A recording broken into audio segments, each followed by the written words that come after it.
You go 3 wins his first year, 13 wins his second year, 10, 6. Then from that point on, nothing but double digits. 10, 12, 12, 14, 12, 13, 12, 14, 10, 13, 13, 12, 7 last year because of the simple fact he didn't play all the games.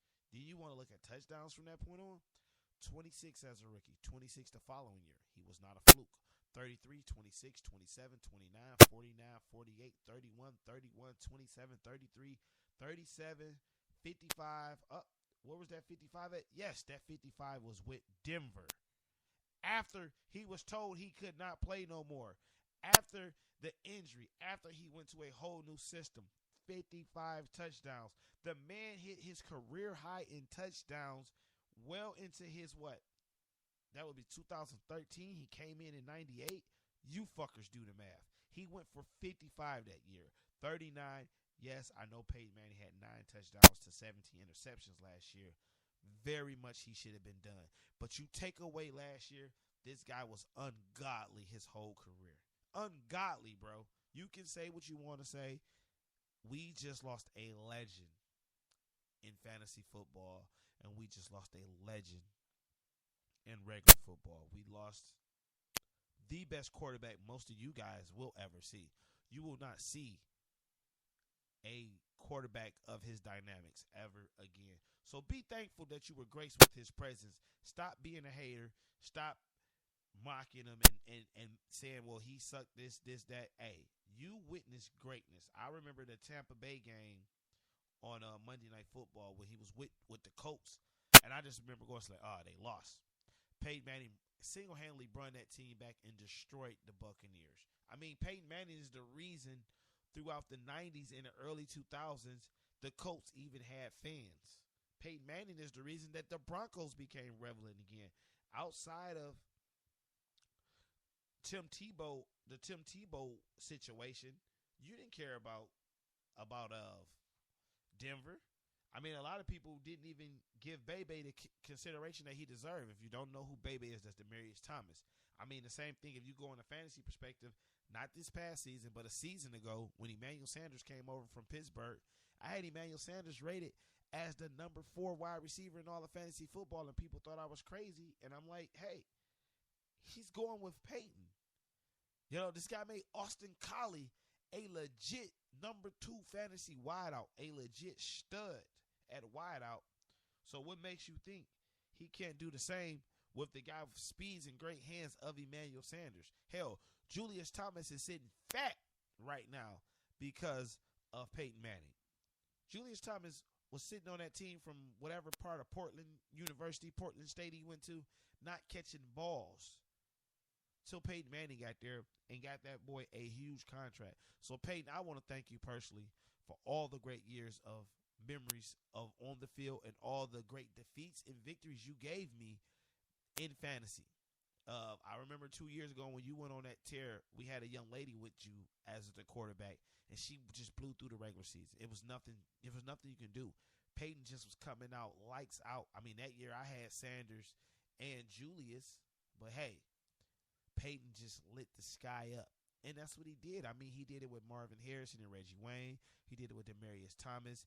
And I didn't even know till they put the little picture up of how many touchdowns he hit Deckard for. Wes Welker, Dallas Clark, Austin Collie. You know what I mean? He did so much. And people say, oh, he had a great team that carried him. Bullshit. Peyton Manning did a lot. Yes, he did have some great players around him. But you guys polled Jock Michael Jordan, who clearly had probably the second best player in all of the NBA right on his team. So poll Jock that. Oh, no, Mike's get a pass. But you know what? Mike only got a pass because Mike retired. I'm old enough to remember the barbershop conversations about Michael Jordan. I'm from Detroit. In the early 90s, we hated him. Michael Jordan did not get his respect in Detroit till he retired. And Peyton Manning may now finally get some of the respect he so deserves from half of you AFC South teams and maybe some of you AFC East teams. Maybe because Peyton Manning was beating up on your team's regular season his whole career, that's why you don't like him. Like, I know if you're from Houston, you hate Peyton Manning because up until this year, Houston never even beat the Colts, never won in Indianapolis. That's largely to do with Peyton Manning. It's only one player you can make the argument that was great with no one around him, and that's Tom Brady. He's the only one that never. Tom Brady will go in the Hall of Fame without playing with a Hall of Fame wide receiver. Maybe Moss gets in. Maybe. And it would have been nice. Unfortunately, it would have been nice if you were a Lions fan to see this guy go there. But once again, another guy, highlights, big games. I mean, just watching him line up and be a model citizen during the era of diva wide receivers, dude. Calvin Johnson was the all-out business approach to the game of football since Barry Sanders. And that's scary because, once again, in Detroit, we were blessed and cursed with a flat-out freak of his position to leave so early. A lot of similarities. Both were quiet guys from down south, had a love for another sport originally. Both guys had big deals with Nike. Both guys were the best at their position in their prime, during the time that they left. And both guys were very humble guys. Like you rarely seen Calvin celebrate. You seen Calvin go out there and give it his all every week. Like, yeah, we still have not even got a press conference from Cal. It's better than the facts from Barry Sanders because, that's all we got was a facts. But it's better than that. But yet, Detroit was cursed again with seeing this greatness walk away that we did absolutely nothing with. I think it was 2 playoff appearances in 9 years. For some teams, that's not bad. But for a city that's dying for the Lions, that lives and breathes the Lions, even at 0-16, we live and breathe the Lions. Like, we are right off the Pistons, who actually gave us 7 straight conference finals. But we will write them off, but we will ride with these Lions no matter what. And Calvin Johnson was another one that was just flat out a beast. I mean, you talking fantasy football, Calvin Johnson at one point in time clearly was a no-brainer first-round wide receiver. I mean, you're talking a kid from his rookie year. Yeah, people are, well, he started off slow. Yeah, he started off slow. He had Roy Williams on the side of him. Roy Williams is the one who coined him the name Megatron. But he had Roy Williams. He went off for 756 yards, 4 TDs. That was down. I mean, then from that point on, 1,300, 12 TDs, 984, 5 TDs, 1120, 12 TDs, 1681, 16 TDs, 1965, 64. Dude, the guy had 1964. He only had 5 touchdowns a year. But if you in a PPR or you in a league that's giving up 1 per 10, this man damn near received the ball for 2,000 yards. The man has only had 2 seasons where he did not touch the grand mark. His rookie year, because he had someone opposite side of him, and it would be 2009, where he only played in 14 games, and he finished with 984. You have to believe if Calvin played the 15th game, he would have had 16 yards that would have gave him 1,000. So this man would have averaged 1,000 yards his whole entire career outside of his rookie year. Calvin Johnson also was a receiver outside of the first 2 years. He played opposite of no one. He played opposite of no one. His first legit threat was in 2014 when my man Yak, Mr. Golden Tate, showed up, and Calvin still in 13 games. Let's not forget that. In 2014, Cal played 13 games and still had 1,000 yards and 8 touchdowns. On top of Goldie going for a 4,000. Just imagine if Calvin played that whole season. Calvin Johnson will walk away 9 years played, 11,000 yards, 11,619 yards, 83 touchdowns. I'm sad that he left without getting that 100 touchdown mark. But Calvin, thank you once again. This is even deeper than the Peyton Manning. Thank you for not just the fantasy memories, because I've never owned you in any fantasy. I have a thing about taking my Lions because I've already cussed them out. I never took them. I regret the fact that I never took them. I have traded for them. But Calvin, thank you for the catch against the Bears that was not ruled a catch. Thank you for the phone for the highlight that I have on my phone for my brother who's a big Dallas fan. Where in that game against the Cowboys, they even tried to cover you with four guys and you just went monstrous. Dez Bryant called you out that week, Mr. Johnson, and you showed your ass and showed him that you were flat out the best wide receiver on the planet. Thank you for the catch against Charles Woodson, where Charles Woodson got up and just gave you a high five mid game because you are that much of a beast. Thank you for changing the game at the goal line. The goal line fade was designed for Calvin.